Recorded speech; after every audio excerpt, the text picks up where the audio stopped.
September 2021. I randomly get a message on Facebook from a guy that we got nicknamed Kobe. The message stated if I want to participate and co-organize esport tournaments. I was like, sure, I can give it a try. I already had some experience in some smaller CSGO leagues, even Clash Royale League, so that shouldn't be that big of a problem and really that hard of a job. And then he asked me like what games I'm kind of into, what games I'm able to do tournaments in, and I've said like CS:GO, League, PUBG, but probably CS:GO is the best that I have experience in. And then he said, sure, CS:GO looks kinda smooth, and if I want to then organize some other tournaments, then I'm open to do that as well. So I've ventured into it, and I've asked him about the basic stuff like teams, tournament type, maybe how many days it will gonna be run, and how many teams he wants. And basically, he told me whatever you think suits the best. That was quite interesting. So I've talked with a guy that really never did an esports tournament, and I was on my own.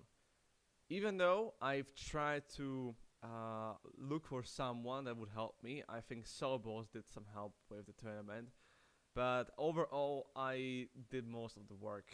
And not gonna lie, 19-year-old with still not enough experience in these tournaments. This guy has a tournament for $5,000 in a professional studio with professional casters and analyst desk, and it's just my job to do that. It was quite tough to start. I had to write around 100 teams on Twitter, look for their ESEA profiles, sometimes even write to specific players on Instagrams or Steam profiles to even get a message back. And with this over the hill, I decided that I need to set up the teams and to face it. So I did a little small face it bracket tournament as it's normally done. Then I've asked about the money, if the money will be paid out in some specific order, and the money will get just top 3. That's what Kobe said. And so I've got into the work. I've asked him like, will there be any graphics that we can use on the stream? Can we get any motion pictures if you want to have anything on stream to move a little so it's not just a static screen? And he said, yeah, we can do that. I'm gonna ask Graphic and he can do this. And I was like, okay then. And where they are from, these backers, funders, and basically all the staff from the POLYPLAY. That's what was the name of the company. And he said, well, they're from Canada and US basically. It's a crypto coin and it has some value, it has some properties and some brighter aspects for the future. And if you know me personally, I was never into crypto, I never promoted crypto, and I don't want any crypto in my account. But since he told me that there will be some money for it in normal US dollars, or I would say Czech crowns, what it's gonna be in the end, then I said, okay, I can do that. But it's gonna be tough and I will need to ask for some money. And so he did get the money in the end. But that's still not the end. Probably like 3 days of the tournament, I was finalizing the rosters. I spent like 6 to 7 hours by just typing out Steam IDs, captain info, nicknames, nationalities, and player names as a full. It was quite tough to put it all into Google Sheets, and Kobe and his friend helped me a bit with this. I'm gonna lie, it was really struggling to put this all down, but at least we've had a system, and I've had at least some perspective.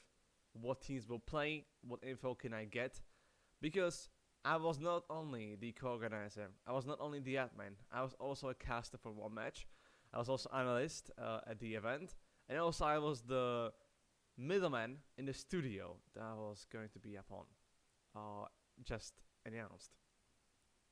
And so 2 days before the tournament, I finally got the names that will help me with this tournament to be done in the studio. It was in the Prima headquarters, or Prima TV headquarters in Prague.